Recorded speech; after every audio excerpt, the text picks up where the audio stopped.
Welcome to TV triple I news. ముందుగా headlines.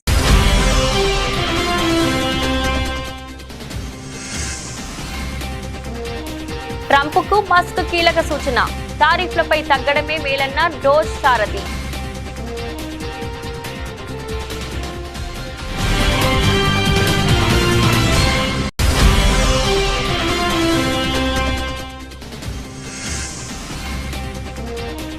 Singapore లో అగ్ని ప్రమాదం, డిప్యూటీ సీఎం పవన్ కళ్యాణ్ చిన్న కుమారుడికి గాయాలు.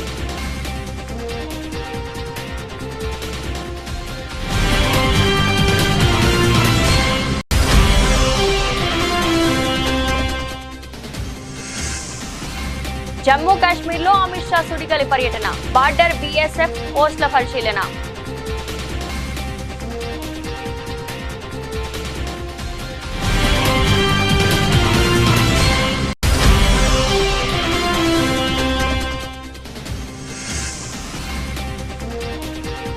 రెండు లక్షల మంది ఏఐ ఇంజనీర్లు తయారు చేయడమే ప్రభుత్వ లక్ష్యం, వెల్లడించిన మంత్రి శ్రీధర్ బాబు.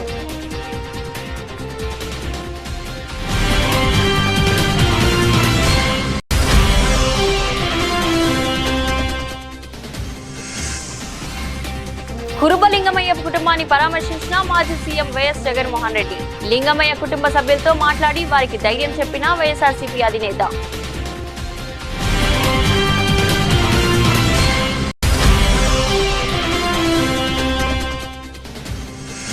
అసెంబ్లీ ఆవరణలో పూలే విగ్రహం ఏర్పాటుకై ఇందిరా పార్క్ వద్ద ఎమ్మెల్సీ కవిత నిరాహార దీక్ష. అనుముల ఇంటెలిజెన్స్ తో రాష్ట్రానికి ప్రమాదమని విమర్శలు.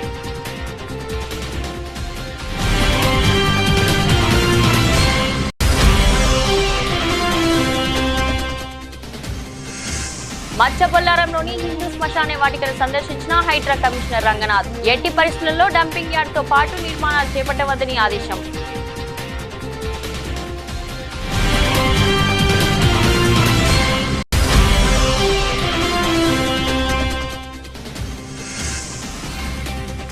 ఈ నెల 27న వరంగల్లో బీఆర్ఎస్ పార్టీ రజతోత్సవ వేడుకలు. పండుగ వాతావరణంలో నిర్వహిస్తామన్న మాజీ మంత్రి ఎమ్మెల్యే తలసాని శ్రీనివాస్ యాదవ్.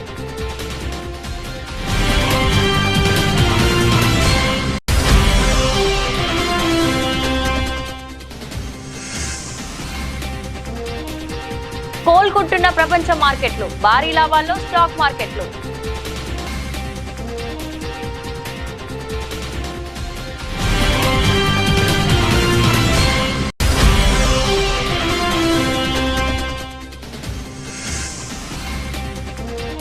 ఉత్కంఠ పోర్లో ఆర్సీబీదే విజయం, ముంబై 4వ ఓటమి.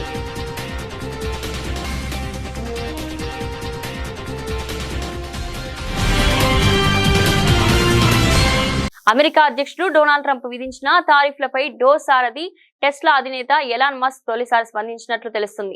చైనా విషయంలో తారీఫ్ యుద్ధాన్ని ఆపాలని, ఈ విషయంలో కాస్త తగ్గితేనే మేలని ట్రంప్ కు సూచించారని సమాచారం. ఇటీవల ట్రంప్ తో జరిగిన భేటీలో మస్క్ ఈ అభిప్రాయాన్ని వెలుబుచ్చినట్లు తెలిసింది. అయితే ఈ విషయంపై ఎలాంటి అధికారిక ప్రకటన వెలువడలేదు. ఈ మేరకు పలు ఆంగ్ల మీడియాలో కథనాలు వెల్లడిస్తున్నారు. ఈ కథనాల ప్రకారం డొనాల్డ్ ట్రంప్ తో మస్క్ నేరుగా చర్చలు జరిపారు. చైనాపై తారీఫ్లు విధించే విషయంలో మరోమారు ఆలోచించాలని కోరారు. దీనికి ట్రంప్ నిరాకరించారని, తారీఫ్ల విషయంలో తగ్గేదే లేదని కరాఖండిగా చెప్పినట్లు సమాచారం. సింగపూర్ లో జరిగిన అగ్ని ప్రమాదంలో డిప్యూటీ సీఎం పవన్ కళ్యాణ్ చిన్న కుమారుడు మార్క్ శంకర్ చిక్కుకున్నాడు. పాఠశాలలో జరిగిన ఈ ప్రమాదంలో బాబు చేతులు, కాళ్లకు గాయాలయ్యాయి. ఊపిరితిత్తులోకి పొగ వెళ్లడంతో స్కూల్ సిబ్బంది మార్క్ శంకర్ ను ఆసుపత్రికి తరలించి చికిత్స అందిస్తున్నారు. సమాచారం తెలిసిన వెంటనే పవన్ ను సింగపూర్ కు వెళ్లాలని పార్టీ నేతలు సూచించారు. అయితే అల్లూరి సీతారామరాజు జిల్లా పర్యటనలో ఉన్న ఆయన కురిడి గ్రామానికి వస్తానని మాటిచ్చానని, అక్కడ గిరిజనులు కలిసి ఆ తర్వాత సింగపూర్ వెళ్తానని పవన్ కళ్యాణ్ బదులిచ్చారు. ఇవాళ ప్రారంభించాల్సిన కార్యక్రమాలకు ఏర్పాటు చేసినందున వాటిని పూర్తి చేసి వెళ్తానన్నారు. ఈ పర్యటన ముగిసిన తర్వాత జనసేనాని సింగపూర్ వెళ్లనున్నారు. జమ్మూ కాశ్మీర్ లో శాంతి భద్రత పరిస్థితిపై కేంద్ర హోంశాఖ మంత్రి అమిత్ షా స్వయంగా సమీక్ష నిర్వహించారు.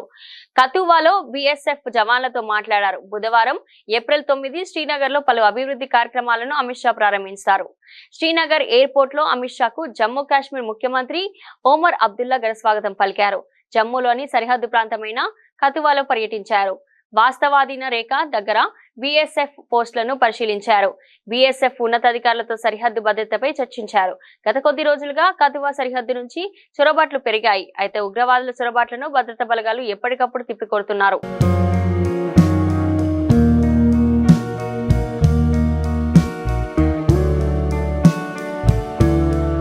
తెలంగాణ నుంచి 2 లక్షల మంది ఆర్టిఫిషియల్ ఇంటెలిజెన్స్ ఇంజనీర్లు తయారు చేయాలన్నదే తమ ప్రభుత్వ లక్ష్యమని రాష్ట్ర ఐటీ పరిశ్రమల శాఖ మంత్రి దుద్దిల్ల శ్రీధర్ బాబు అన్నారు. Consulate general of Singapore Edgar Pang నేతృత్వంలో ఆ దేశ ప్రతినిధులు డాక్టర్ బిఆర్ అంబేద్కర్ సచివాలయంలో మంత్రి శ్రీధర్ బాబుతో ప్రత్యేక సమావేశమయ్యారు. ఈ సందర్భంగా పలు కీలక అంశాలపై అవగాహన ఒప్పందం చేసుకున్నారు. తాజా నిర్ణయంతో రాష్ట్రంలో నిరుద్యోగ ఇంజనీర్లకు మేలు జరుగుతుందని ఈ సందర్భంగా మంత్రి శ్రీధర్ బాబు తెలిపారు. ఎమర్జింగ్ టెక్నాలజీస్ తో హబ్ గా తెలంగాణను మార్చేందుకు తీసుకుంటున్న చర్యలను ఈ సందర్భంగా మంత్రి శ్రీధర్ బాబు సింగపూర్ ప్రతినిధులకు వివరించారు. ఈ రంగంలో ఉపాధి అవకాశాలను అందిపుచ్చుకునేలా తెలంగాణ యువతను తీర్చిదిద్దుతామన్నారు. అంతర్జాతీయ ప్రమాణాలతో నెలకొల్పుతున్న ఫ్యూచర్ సిటీ అక్కడే ఏర్పాటు చేయబోతున్న ఏఐ యూనివర్సిటీ గురించి తెలిపారు. ఫ్యూచర్ సిటీలో భాగస్వామ్యం అయ్యేందుకు అనేక అంతర్జాతీయ సంస్థలు ముందుకొచ్చాయన్నారు. ఇటీవల దారుణ హత్యకు గురైన కురుబ లింగమయ్య కుటుంబాన్ని వైఎస్ఆర్సీపీ అధినేత మాజీ సీఎం వైఎస్ జగన్మోహన్ రెడ్డి పరామర్శించారు. లింగమయ్య కుటుంబ సభ్యులతో మాట్లాడి వారికి ధైర్యం చెప్పారు. ఆ కుటుంబానికి భరోసా ఇచ్చారు. అనంతరం వైఎస్ జగన్ మీడియాతో మాట్లాడుతూ చంద్రబాబు పాలనలో ఆంధ్రప్రదేశ్ రాష్ట్రం బీహార్ లాగా మారుతుందని మండిపడ్డారు. అలాగే పోలీసు అధికారులకు జగన్ వార్నింగ్ ఇచ్చారు. పోలీసులు చంద్రబాబుకు వాచ్మెన్ లాగా ప్రవర్తిస్తున్నారని ఆరోపించారు.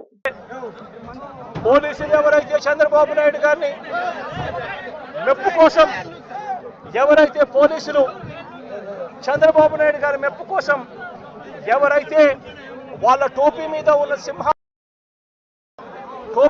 ఉన్న సింహాలకు సెల్యూట్ చేయకుండా చంద్రబాబు నాయుడు గారికి వాచ్మెన్ల కింద పనిచేస్తా ఉన్న ఆ ప్రతి పోలీస్ అధికారికి చెప్తా ఉన్నా, ఎల్లకాలం చంద్రబాబు నాయుడు గారి పరిపాలన సాగదు. చంద్రబాబు నాయుడు గారి పరిపాలన త్వరలోనే వస్తుంది. ప్రతి పోలీస్ అధికారికి కూడా చెప్తా ఉన్నా, మీ బట్టలు తీస్తామని చెప్పి ప్రతి పోలీస్ అధికారికి మీ యూనిఫామ్ తీస్తాం, శబ్దం మిమ్మల్ని నిలబెడతాం, దోషులుగా మిమ్మల్ని నిలబెట్టి మీ యూనిఫామ్ తీయించి మీకు ఉద్యోగాలు లేకుండా చేస్తామని కూడా ఈ సందర్భంగా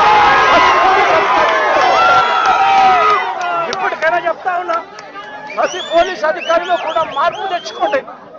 ఎల్లకాలం ఇదే పరిపాలన సాగదు. మీరు చేసిన ప్రతి పనికి కూడా వడ్డీతో సహా లెక్కేసి మిమ్మల్ని దోషులుగా నిలబెట్టి మీతో కక్కిచ్చే కార్యక్రమం ఖచ్చితంగా చేస్తామని చెప్పి కూడా ఈ సందర్భంగా ప్రతి పోలీస్ అధికారికి కూడా చెప్తా ఉన్నాం. నేను అడుగుతా ఉన్నా, ఇదే రకమైన పాలనకు సంబంధించి నేను క్వశ్చన్స్ అడుగుతా ఉన్నా. చంద్రబాబు నాయుడు గారిని అడుగుతా ఉన్నా, పోలీసులను అడుగుతా ఉన్నా, అయ్యా మీరు చేసేది న్యాయంగా ఉందా, మీరు చేసేది ధర్మంగా ఉందా అని చెప్పి నేను అడుగుతా ఉన్నా. మీరు చేస్తా ఉన్న ఈ రాంగ్ ప్రెసిడెంట్ వల్ల రాష్ట్రం ఈరోజు బీహార్ కన్నా నాశనమైన పరిస్థితుల్లో ఈరోజు తయారవుతా ఉంది. రాష్ట్రం ప్రతి చర్య మనం చేసేది డెమోక్రసీలో సిగ్గుతో తలంచుకునే కార్యక్రమానికి మీరంతా కూడా సిగ్గు లేకుండా చేస్తా ఉన్నారు. ఏఐ అంటే ఆర్టిఫిషియల్ ఇంటెలిజెన్స్ కాదని అనుముల ఇంటెలిజెన్స్ అని, ఈ అనుముల ఇంటెలిజెన్స్ తో రాష్ట్రానికి ప్రమాదమని బీఆర్ఎస్ ఎమ్మెల్సీ కల్వకుంట్ల కవిత అన్నారు. అసెంబ్లీ ఆవరణలో పూలే విగ్రహం ఏర్పాటుకై కవిత మంగళవారం ఇందిరా పార్క్ వద్ద నిరాహార దీక్ష చేశారు. ఈ సందర్భంగా ఆమె మాట్లాడుతూ ఆర్టిఫిషియల్ ఇంటెలిజెన్స్ తో చాలా ప్రమాదం ఉందని సీఎం రేవంత్ రెడ్డి అంటున్నారని, వాస్తవానికి అనుముల ఇంటెలిజెన్స్ తోనే రాష్ట్రానికి ప్రమాదమని వ్యాఖ్యానించారు. అనుముల ఇంటెలిజెన్స్ రాష్ట్రంలో విధ్వంసం సృష్టిస్తుందని కవిత అన్నారు. అనుముల ఇంటెలిజెన్స్ పక్కకు జరిగితే తప్ప రాష్ట్రం బాగుపడే పరిస్థితి కనిపించడం లేదని చెప్పారు. ప్రజలను మోసం చేయడమే అనుముల ఇంటెలిజెన్స్ పని అని విమర్శించారు. అనుముల ఇంటెలిజెన్స్ వాడి కులగణను తప్పుదోవ పట్టించారని, బీసీకి అన్యాయం చేస్తున్నారని అన్నారు. సర్వే వివరాలను అసెంబ్లీలో పెట్టకుండా ఆర్టిఫిషియల్ ఇంటెలిజెన్స్ వినియోగించి అధ్యయనం చేసిన తర్వాత రిజర్వేషన్ ఇస్తారంట అని ఎద్దేవా చేశారు. బీఆర్ఎస్ హయాంలో సమగ్ర కుటుంబ సర్వే వివరాలను వెబ్సైట్ లో పెట్టామని, కాంగ్రెస్ ప్రభుత్వానికి ఆ ధైర్యం ఎందుకు లేదని కవిత ప్రశ్నించారు.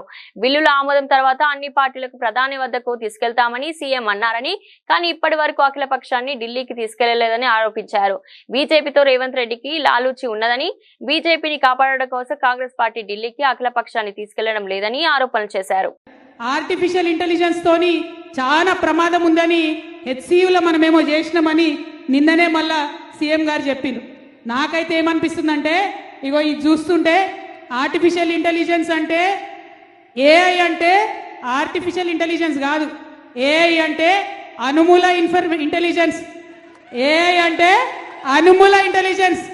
ఈ అనుమూల ఇంటెలిజెన్స్ వాడి మా కులగణను తప్పుదో పట్టించి బీసీ కులాలకు అన్యాయం చేసే ప్రయత్నం జరుగుతుంది తప్పితే ఇంకోటి కాదు. కాబట్టి ఈ అనుముల ఇంటెలిజెన్స్ మొత్తం రాష్ట్రంలో విధ్వంసం సృష్టిస్తున్నది. అనుముల ఇంటెలిజెన్స్ పక్కకు జరిగితే తప్ప రాష్ట్రం బాగుపడే పరిస్థితి కనబడతలేదు. అది కులగణన కావచ్చు, హెచ్సియు కావచ్చు, ఇంకోటి కావచ్చు. మేడ్చల్ జిల్లా మచ్చబొల్లారంలో ఇటీవల శ్మశాన వాటికను డంపింగ్ యార్డ్ గా మారుస్తున్నారని, పలు నిర్మాణాలు చేపడుతున్నారని కాలనీవాసులు ఫిర్యాదు చేసిన నేపథ్యంలో రంగన శ్మశాన వాటిక స్థలాన్ని పరిశీలించారు. హిందూ శ్మశాన వాటిక కోసం కేటాయించిన స్థలాన్ని కబ్జా చేస్తూ డంపింగ్ యార్డ్ గా మార్చేందుకు ప్రయత్నించడం సరికాదని అన్నారు. హిందూ శ్మశాన వాటికలో ఎట్టి పరిస్థితుల్లో డంపింగ్ యార్డ్ తో పాటు నిర్మాణాలు చేపట్టవద్దని అల్వాల్ మున్సిపల్ డిప్యూటీ కమిషనర్ కు రంగన సూచించారు. డంపింగ్ యార్డ్ కోసం కేవలం 2 ఎకరాల స్థలాన్ని మాత్రమే కేటాయించారని, దాదాపు 5 ఎకరాలలో డంపింగ్ చేయడం సమంజసం కాదని అన్నారు. ఈ శ్మశాన వాటిక అంటే ఈ గ్రేవ్ యార్డ్ దగ్గరికి రావడం జరిగింది. ఇక్కడ గత కొన్ని రోజులుగా ఇక్కడ స్థానికులు ఇక్కడ చెత్తని డంప్ చేస్తారు. అంటే ఇది ఒక కలెక్షన్ యార్డ్గా వాడుతూ ఇక్కడ సార్టింగ్ స్టేషన్ కూడా పెట్టి ఇక్కడ జరుగుతున్న దీన్ని వీళ్ళకి యాక్చువల్గా అలాట్ చేసింది. అంటే ఇక్కడ చేస్తున్నటువంటి సంస్థ ఏదైతే ఉందో రామ్కి అనే వారు వాళ్ళకి కాంట్రాక్ట్ ఇవ్వటం, వాళ్ళు 2 ఎకరాలకి అలాట్ చేస్తే వాళ్ళు కొంచెం ఎక్స్ట్రాగా ఇంకొక 3-4 ఎకరాలు ఆక్రమించి చేశారనేది ఇక్కడ స్థానికంగా కంప్లైంట్. అంటే వాళ్ళకి ఇచ్చిన దానికంటే ఎక్కువగా ఉన్న ఏరియాలో తీసుకున్నారు. ప్లస్ చెత్త డంప్ చేయడం వల్ల ఇక్కడ వీళ్ళకి ఇక్కడ కొంత ఇబ్బందులు వస్తున్నాయి. ఉన్నట్టు చుట్టుపక్కల ఉన్న కాలనీస్కి అనేది కూడా that was another complaint. Plus ఇది గ్రేవ్ యార్డ్లో వీళ్ళు వర్క్స్ చేయడంతో అక్కడ చాలా చోట్ల ఏదైతే కనుక వీళ్ళు గతంలో పూడ్చినటువంటి ఇది రెమినెంట్స్ ఏదైతే ఉన్నాయో బోన్స్ ఇట్లాంటివన్నీ కూడా అవి కూడా ట్రేస్ అవుట్ అయ్యి దాంతో కొంత ఇబ్బందిగా ఉన్నదనేటువంటిది ఈ కంప్లైంట్స్ నేపథ్యంలో ప్లస్ రాజకీయ ప్రతినిధులు కూడా గత ఎక్స్ఎమ్మెల్యే గారు మైనపల్లి హనుమంతరావు గారు, ప్రస్తుత ఎమ్మెల్యే గారు రాజశేఖర రెడ్డి గారు, ప్రస్తుత ఎంపీ గారు ఈటల రాజేందర్ గారు, ఇక్కడ ఇది మన మల్కాజ్గిరి ఎంపీ గారు, వీరందరూ కూడా రిప్రజెంట్ చేయడం జరిగింది. మొన్న శనివారం రోజున మంత్రి గారు శ్రీధర్ బాబు గారి దగ్గర నన్ను కూడా పిలిచారు. ఈటల రాజేందర్ గారు ఎంపీ గారు వచ్చినప్పుడు కూడా పిలిచినప్పుడు అక్కడ కూడా మీటింగ్ అయింది. సో పబ్లిక్ ఏదైతే ఈ ప్రాబ్లమ్ని ఎక్స్ప్రెస్ చేశారో ఈ ప్రాబ్లంకి ఒక సొల్యూషన్ తీసుకురావాలనేది మంత్రి గారు మాకు ఆదేశించారు. అట్లానే జిహెచ్ఎంసీ కమిషనర్ ఇలంబర్తి గారు కూడా ఆదేశించారు. సో ఈ నేపథ్యంలో ఇక్కడికి రావడం జరిగింది. సో దీన్ని తప్పకుండా రిజాల్వ్ చేస్తాము. రిజాల్వ్ చేసి దీనికి అంత డిస్కషన్ మీద రిజాల్వ్ చేసి పబ్లిక్ ఏదైతే వాళ్ళ కన్సర్న్స్ ఉన్నాయో అన్నింటినీ కూడా తప్పకుండా అడ్రస్ చేసేదానికి చేస్తాము. సో అప్పటిదాకా ఇక్కడ ఏదైతే కన్స్ట్రక్షన్ యాక్టివిటీ జరుగుతుందో ఆ కన్స్ట్రక్షన్ యాక్టివిటీ కూడా జరగకుండా ఆపాలని చెప్పి కూడా మేము యాదాద్రి భువనగిరి జిల్లా యాదగిరిగుట్ట మండలం మూసాయిపేట గ్రామంలో పిఎస్సిఎస్ వరి ధాన్యం కొనుగోలు కేంద్రాన్ని తెలంగాణ రాష్ట్ర ప్రభుత్వ విప్ ఆలేరు ఎమ్మెల్యే శ్రీ వీర్ల ఐలయ్య గారు ప్రారంభించారు. ఈ కార్యక్రమంలో Aler market committee chairman Ayanala Chaitanya Mahender Reddy, PSCS chairman Ramireddy, PCS డైరెక్టర్లు, రైతుల ప్రజలు పాల్గొన్నారు.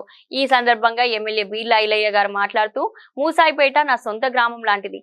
వ్యవసాయం చేసినా ఏ రైతు కూడా ఇబ్బంది పడకుండా ఉండాలని రైతులు తీసుకొచ్చిన ధాన్యాన్ని త్వరితగతిన కొనుగోలు చేయాలన్నట్లు తెలిపారు. రైతులు అమ్మిన 3 రోజుల్లోనే వారి ఖాతాలోకి డబ్బులు జమ చేసే విధంగా ఈ ప్రభుత్వం చర్యలు తీసుకుంటుందని అన్నారు. ఎంపీడీ ఎలక్షన్లు వస్తాయి, ఎవరు జెండాలు పట్టుకుందాం. ఎమ్మెల్యే ఎలక్షన్లు వస్తాయి, ఎవరు జెండాలు పట్టుకుందాం. ఎలక్షన్లు అయిపోయిన తర్వాత అందరం కలిసికట్టుగా ఈ ప్రాంతం అభివృద్ధి చేసుకోవాలి. ఈ ప్రాంతం రైతన్నలకు పెద్దపీట వేసుకోవాలి. ఇలా 100-120 చెరువులు నింపినోని నా సొంత చెరువును ఎందుకు నింపలేకపోతా? మీరు ఆలోచన చేయరి. దాని సోర్స్ ఎట్లుంటే అవసరమైతే దానికి లిఫ్ట్ పెడితే తప్ప లేకపోతుంది. ఒక తలమాషుడు అంటాడు ఐలే వెంచర్ ఉంది, ఐలే వెంచర్లకు నేను 100 ఎకరాలు ఇవ్వడానికి సిద్ధంగా ఉన్నా. నా సొంతం 10 ఎకరాలు ఇవ్వడానికి ఉన్నా. ఎవడో దమ్ముండి ఎందుకు పనికిరాని మాటలు మాట్లాడతాడు? ఆ తలమాషుడు వాని ఊళ్ళో 3 సార్లు చెరువు నింపినా వాడిని నిల్లేమంటాడు. మసాపేట చెరువు నింపలేదా? అంత పెద్ద చెరువు నింపినాం. మన ఎంపీ గారు పైసలు సొంతంగా పెట్టుకొని కట్టగట్టి తెచ్చిండు. నేనేమంటున్నా, దయచేసి రైతుల విషయంలో రాజకీయాలొద్దు. మనకు పార్టీలు లేవు. రైతుల బాగు కోసం, ఈ ప్రజల బాగు కోసం అన్ని రకాల చేద్దాం. ఇలా పార్టీలు ఏవైనా రైతుల కోసం మనం పిఎస్ సెంటర్లు, ఐకేపీ సెంటర్లు ఓపెన్ చేస్తామా? రైతు విషయంలో ఎక్కడ కూడా ఏ పార్టీ కూడా, అది టీఆర్ఎస్ కానీ, బీజేపీ కానీ, కాంగ్రెస్ కానీ, కమ్యూనిస్ట్ కానీ, రైతుల కోసం పనిచేద్దాం. ఇది చక్కటి అవకాశం. ఈ కాంగ్రెస్ పార్టీ రైతులకు పెద్దపీట వేసింది. పెద్దలు ఇప్పుడే చెప్పారు, ఏబీవీజీ బ్యాంక్ ఉన్నప్పుడు అందులో కొంత డబ్బులు పడి కూడా ఆ అకౌంట్ మిస్ మ్యాచ్ వల్ల అది తెలంగాణ బ్యాంక్ కాలేదు కాబట్టి కొంత అమౌంట్ వాపసు పోయిన చెప్తున్నారు. తప్పకుండా అది ప్రభుత్వం దృష్టి తీసుకుపోయి వ్యవసాయ శాఖ మంత్రులతో మాట్లాడి, అవసరమైతే ముఖ్యమంత్రితో మాట్లాడి వాళ్ళకు వచ్చేటట్టు చేద్దాం. ఇంకా కూడా కొంత రుణమాఫీ కానాలు టెక్నికల్ ఇష్యూల వల్ల కానీ ఇంకేదైనా ప్రాబ్లం ఉంటే తప్పకుండా రైతులకు బాగు చేయాలనే 21,000 కోట్లతోటి 25 లక్షల మందికి ఇచ్చి కొంత 10%, 20% ఇంకే పర్సెంట్ ఉందో ఆ పర్సెంట్ ఇవ్వడానికే. తెలంగాణలో నేరాల సంఖ్య తగ్గిందని డీజీపీ జితేందర్ రెడ్డి అన్నారు. డీజీపీ కార్యాలయంలో 2 రోజుల పాటు పోలీసు ఉన్నతాధికారులతో నిర్వహించనున్న అర్ధవార్షిక నేర సమీక్ష సమావేశాలతో మాట్లాడుతూ దోపిడీలు, దొంగతనాలు పూర్తిగా తగ్గుముఖం పట్టాయని, గత ఏడాదితో పోలిస్తే క్రైమ్ రేటు 5% తగ్గిందన్నారు. విజిబుల్ పోలీసింగ్ సత్ఫలితాలనిస్తుందని పేర్కొన్నారు. నేరాలను తగ్గించేందుకు తమ పోలీస్ శాఖ చేసిన కృషి ఫలించిందన్నారు.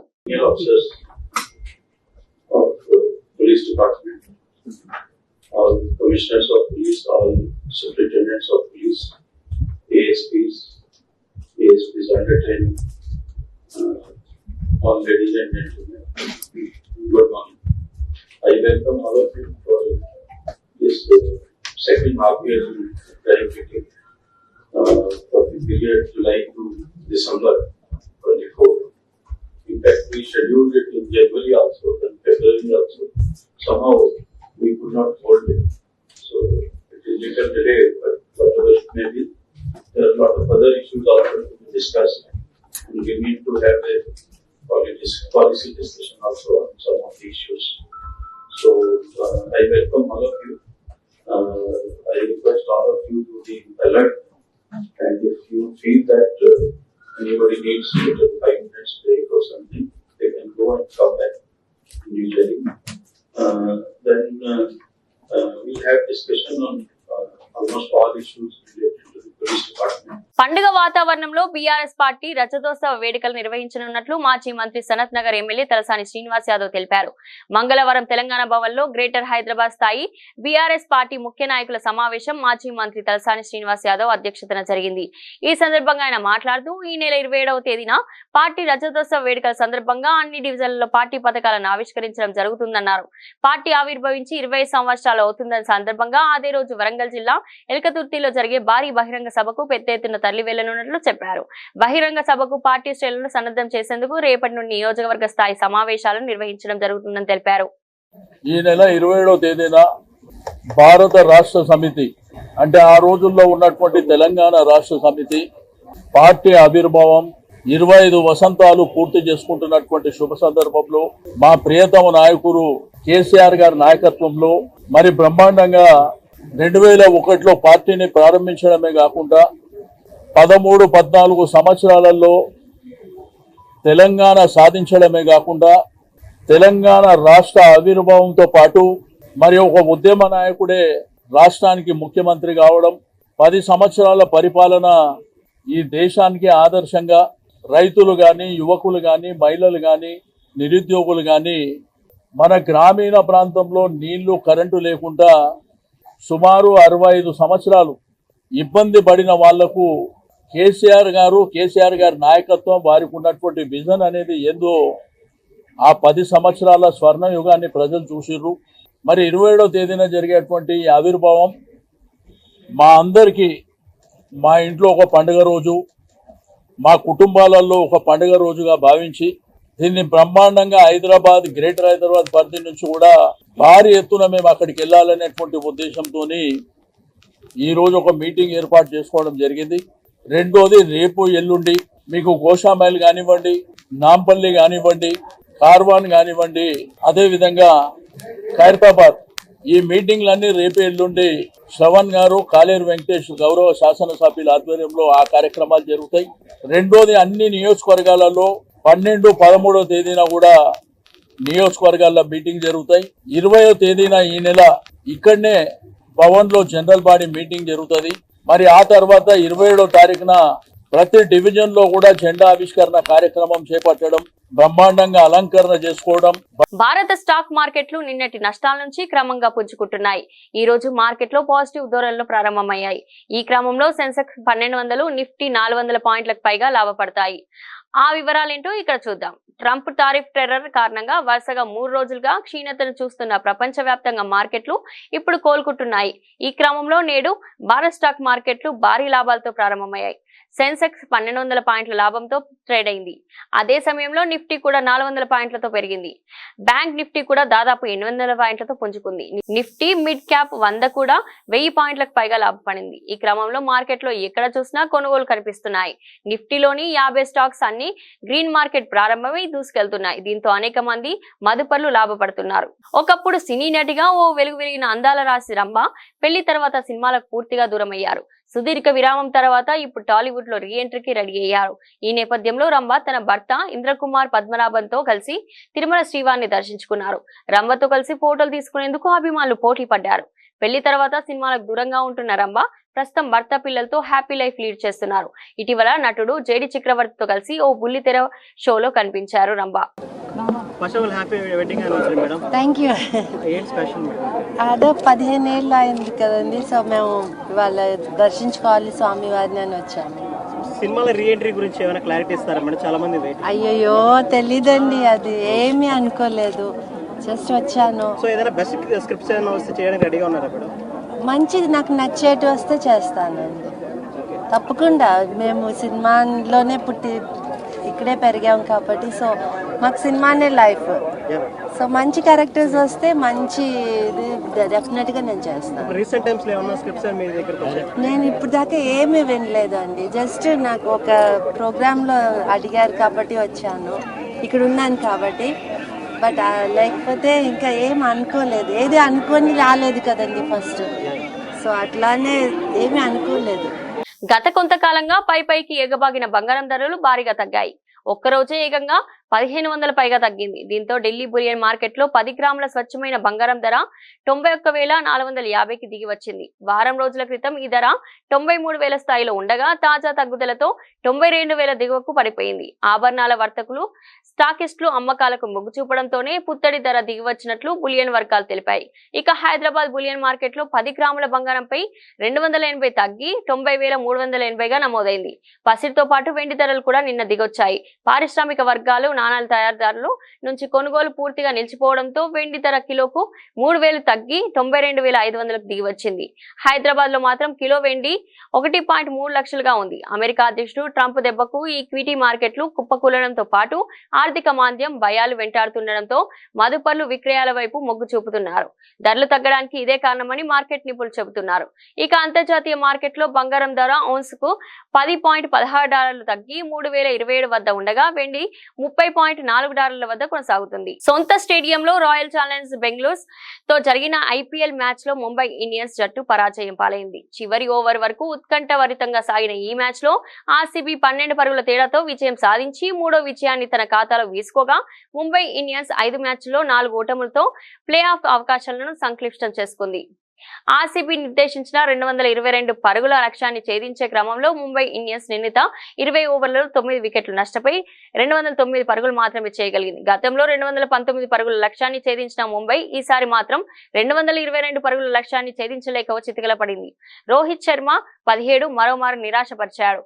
మెరుపులు మెరిపిస్తాడనుకున్న సూర్యకుమార్ యాదవ్ కూడా అభిమానుల ఆశలను అందుకోలేకపోయాడు. కెప్టెన్ హార్దిక్ పాండ్యా దూకుడుగా ఆడినప్పటికీ జట్టును ఓటమి నుంచి కాపాడలేకపోయాడు. 15 బంతుల్లో 3 ఫోర్లు 4 సిక్సర్లతో 42 పరుగులు చేశాడు. తిలక్ వర్మ 29 బంతుల్లో 4 ఫోర్లు 4 సిక్సర్లతో 59 పరుగులు చేసి టాప్ స్కోరర్ గా నిలిచాడు. విల్ జాక్స్ 22 పరుగులు చేశాడు. చివరి ఓవర్ వరకు ఉత్కంఠగా సాగిన ఈ పోరులో ముంబై ఇండియన్స్ విజయానికి 13 పరుగుల దూరంలో ఆగిపోయింది. ఆర్సీబీ బౌలర్లో కృణాల్ పాండ్యా 4 వికెట్లు తీసుకోగా యష్ దయాల్, హెజల్ ఫుడ్ చెరో 2 వికెట్లు తీసుకున్నారు. బులెటిన్ ముగించే ముందు హెడ్లైన్స్ మరోసారి.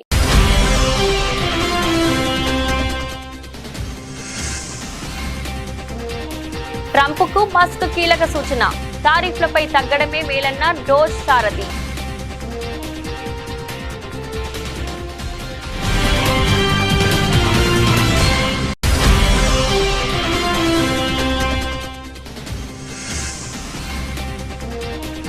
సింగపూర్ లో అగ్ని ప్రమాదం, డిప్యూటీ సీఎం పవన్ కళ్యాణ్ చిన్న కుమారుడికి గాయాలు.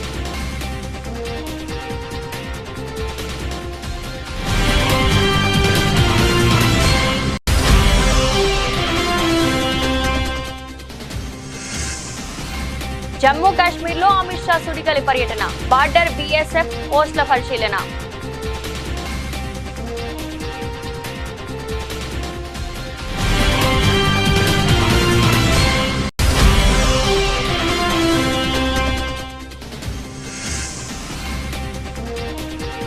2 లక్షల మంది ఏఐ ఇంజనీర్లు తయారు చేయడమే ప్రభుత్వ లక్ష్యం వెల్లడించిన మంత్రి శ్రీధర్ బాబు.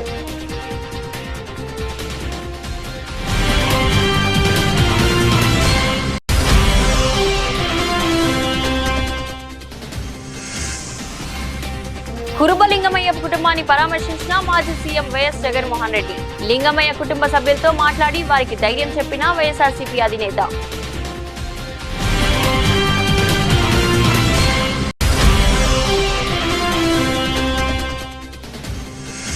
అసెంబ్లీ ఆవరణలో పూలే విగ్రహం ఏర్పాటుకై ఇందిరా పార్క్ వద్ద ఎమ్మెల్సీ కవిత నిరాహార దీక్ష. అనుమూల ఇంటెలిజెన్స్ తో రాష్ట్రానికి ప్రమాదమని విమర్శలు.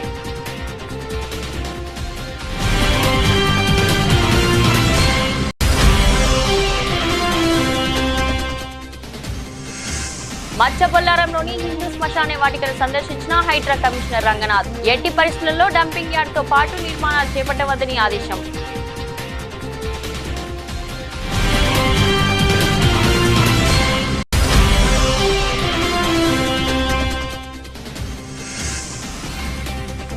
ఈ నెల 20న వరంగల్లో బీఆర్ఎస్ పార్టీ రజతోత్సవ వేడుకలు. పండుగ వాతావరణంలో నిర్వహిస్తామన్న మాజీ మంత్రి ఎమ్మెల్యే తలసాని శ్రీనివాస్ యాదవ్.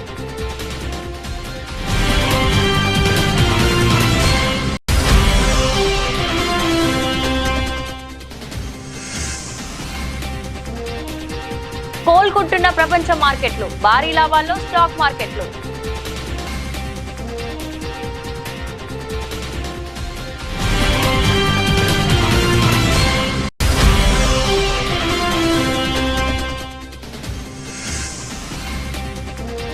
ఉత్కంఠ పోర్లో ఆర్సీబీదే విజయం, ముంబై 4వ ఓటమి.